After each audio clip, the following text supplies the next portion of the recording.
Kamala Harris just shuts down Donald Trump with a blistering attack, completely obliterating his latest move. But Trump, never one to back down, is crushing her in return, calling her stance on woke culture insane and a threat to traditional American values. This is not just another political debate. This is a full-blown showdown, and it's playing out live on our screens. Who's losing it in this high-stakes battle?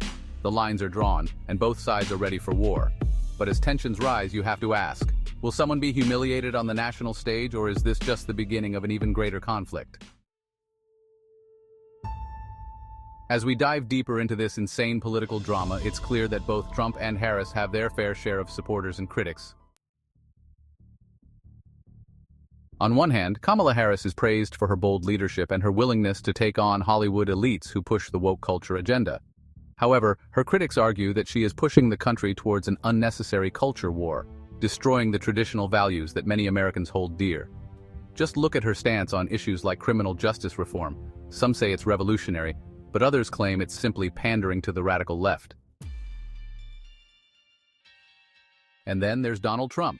His approach is equally divisive. Trump's recent comments have been nothing short of controversial. Whether it's his take on veterans or his relentless criticism of the media, Trump has managed to keep his name in the headlines. But at what cost? Critics argue that his rhetoric is tearing the country apart, and that his obsession with being the anti-woke candidate is just another tantrum in his long list of political battles. Yet his supporters see him as the only person willing to take a stand against the madness of today's woke culture, and to restore what they believe is the true America. Both Harris and Trump are playing a dangerous game, and it's unfolding before our eyes. Harris has made her mark with a series of high-profile rallies, including the now famous Las Vegas rally where she addressed evangelicals, promising to fight for what she calls true American values. But is this just another political stunt to gain votes? Or is she genuinely committed to the cause? The debate rages on, and it's leaving many voters feeling conflicted. Now let's talk about the criticisms that have been flying from both sides. Harris has been accused of being out of touch with middle America, focusing too much on appeasing Hollywood and the liberal elite. Her policies, some argue, are not just progressive, they're completely detached from reality.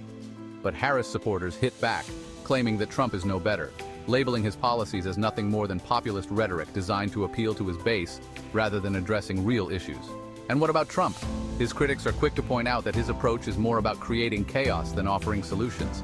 They say his tactics are outdated, and that his relentless attacks on woke culture are nothing more than a distraction from his lack of a real policy agenda. But his supporters aren't backing down. They believe Trump is the only one who has the guts to stand up to the establishment, and that his willingness to say what others won't is exactly what the country needs. So where do you stand in this insane battle? Are you Team Harris, believing that her approach will lead to a more just and inclusive America? Or do you stand with Trump, convinced that his fight against woke culture is what's needed to preserve the nation's core values? The debate is far from over, and with the 2024 election looming, the stakes have never been higher. Drop your thoughts in the comments. Let's keep this conversation going.